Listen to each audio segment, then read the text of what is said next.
Hello everyone and welcome to week 13. I'm Heather Brandon, your course instructor. I hope everything is going well with you. It's hard to believe that after this week we have a fall break, and then there are only 2 weeks left of the course. Time has really flown by for me anyway. Hopefully you will get to enjoy some time with friends and family next week, eating some yummy and delicious food, maybe some pumpkin pie, which is one of my favorite things to eat. But let's talk about week 13 and all of the fun assignments you get to do this week. Our focus for the week is spelling, writing, and word recognition. Given that these are areas we've already discussed, there isn't a lot of new content for the week, which is nice given that you have many assignments, well, just the group presentation to be working on. One added layer, though, in talking about word recognition that is unique to adolescent and older readers is the idea of the multisyllabic word. And so I do have an article for you to read available on Titanium now from the Reading and Writing Quarterly, and it is about multisyllabic words, which students in upper grades are exposed to a lot more than students in those lower grades in the emergent reading stage. So this is definitely a new piece to working with this age of a student, so I want you to have some background on that. So please read the article. There is no participation activity this week. I know the syllabus and last week's lecture said otherwise. However, I was looking at the calendar and noticing you really only have just under 3 weeks to get those presentations done by December 6th. So please spend your extra time this week working on your group presentation. So the assignments due this week, November 23rd at midnight, is just WAPR number 9, second to last one. There is no video, no participation activity, just WAPR number 9. For your 9th session with your student, again, our focus is spelling, writing, and word recognition. You need to give one assessment for each of those areas. There are many different options. The one required one is the Words Their Way spelling inventory. It is required you give a writing assessment, but what that looks like is up to you. And you are required to give a word recognition assessment. What that looks like is up to you. It could be in words in context, words out of context. It could be regular sight words, irregular sight words. There are many options.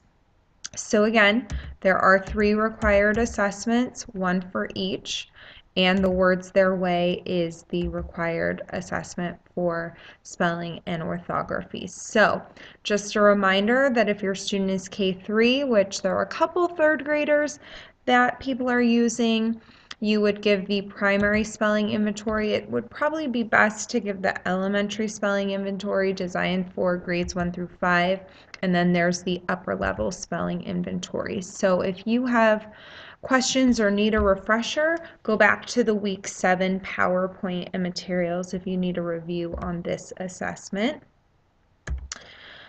Again, here are just some general guidelines. If your student is grade 3, give all 25 words. If they get 20 right or more, you should move on to that elementary spelling inventory since it's for grades 1 through 6.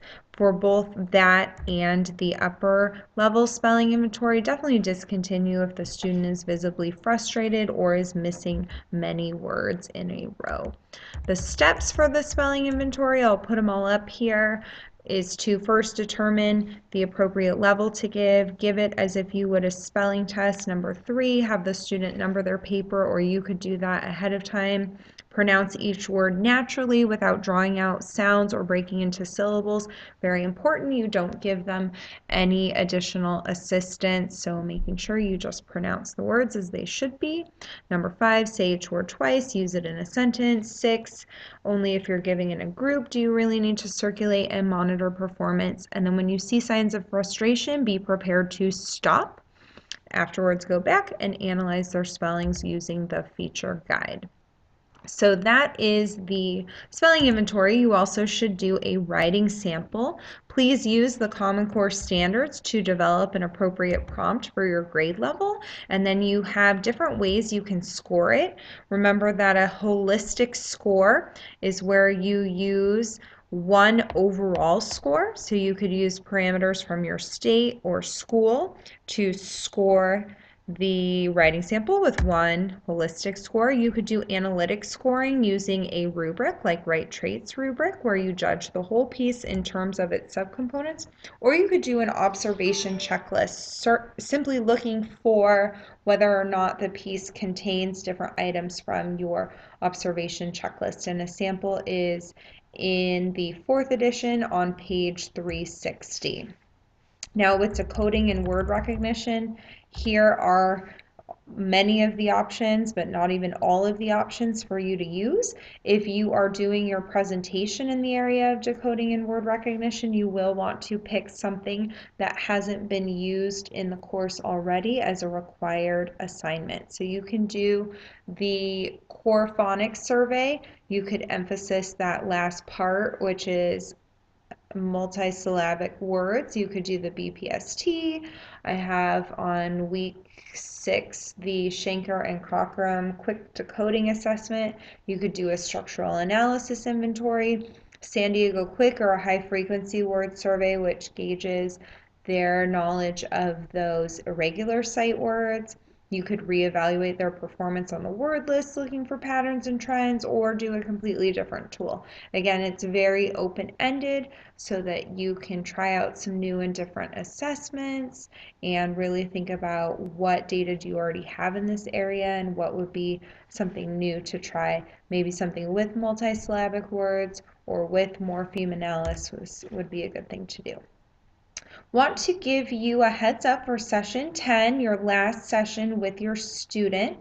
You may want to schedule this session during the fall break so you can give assessments you would need for the presentation. So for session 10, there are 4 assessment pieces required. However, it's really only 3 assessments because one of them is a data source you already have.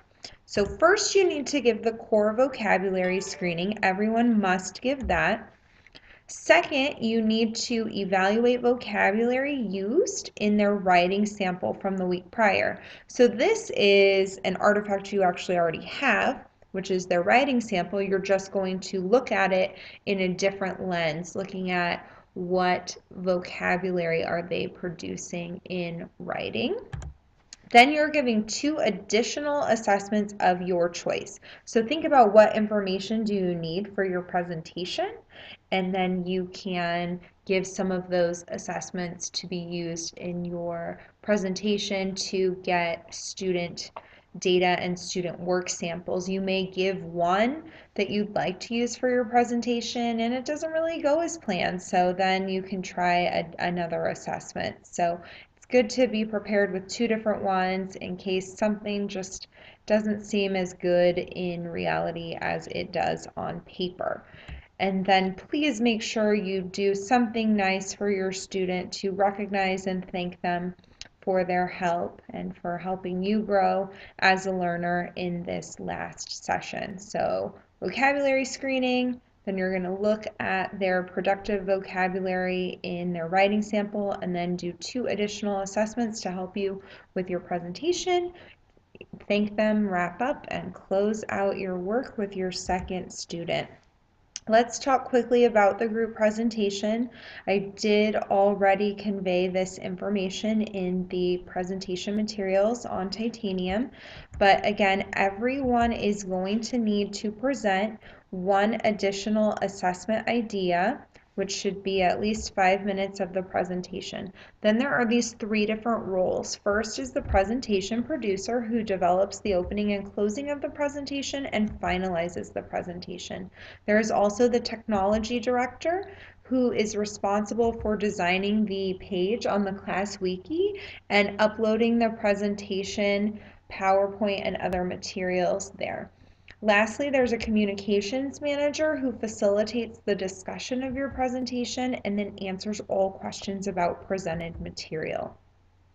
So, components of your presentation, there is an introduction and an explanation of your domain of reading. This should be done by the presentation producer. They should also quickly review the assessments that we used in this course that correspond to that domain. Then all of you will be providing ideas for additional assessments in your piece of the presentation. What is the assessment? What it measures? How it is administered, the materials needed, what results might look like, benefits of the assessment, limitations of the assessment, threats to validity and reliability. Then your presentation producer will do a closing and give a final recommendation for assessment in this area. Where do you start? Well, first you need to talk to your team, determine what group roles will be held by which individuals, determine which assessments will be given, who's going to give them and report out on them. You need to join our class wiki if you haven't already. Begin to plan and create your presentation, use those collaboration tools, and then start to make your wiki page, which a few people have already started doing that, and it's exciting to see them evolve already. Our timeline for this is, again, Friday, December 6th. I need all of the presentation materials up on the wiki space. Your technology director should have that wiki page looking very attractive and visibly appealing, easy to navigate and use. And your communication manager should have a space set up for a discussion. From Saturday the 7th to Wednesday, December 11th, principals and other district members, aka your classmates, will be viewing your presentations, reviewing your materials, providing feedback, and asking questions. And then the communications manager has a pretty quick turnaround. They need to give feedback from Wednesday to Friday, the 11th to the 13th, because I need all assignments for the semester by December 13th done, so I can begin the task of scoring everything and submitting grades. All right, are we there yet? No, we are not, but our to-do list is getting a little shorter. This week we have WAPR number 9, no video, no participation activity. Then again, for week 14, you have that fall recess. It might be a good idea to push up your last session with your student if you can get it in there sometime. Might be difficult to do, but it may help you in the long run. Because those group presentations are due December 6th, due December 7th is WAPR number 10 and video number 6, our last video, hooray. And then week 16, you will be doing the participation activity of giving feedback to your peers and participating in their discussions on their wiki pages. I also have an exit Zoomerang survey for you to do, and then RTI plan number 2 is due. So the number of assignments is dwindling down. There's not very many weeks left, and that's what's going on with us. So I will be back in a minute to talk about multisyllabic words briefly, and then we will call it a week 13.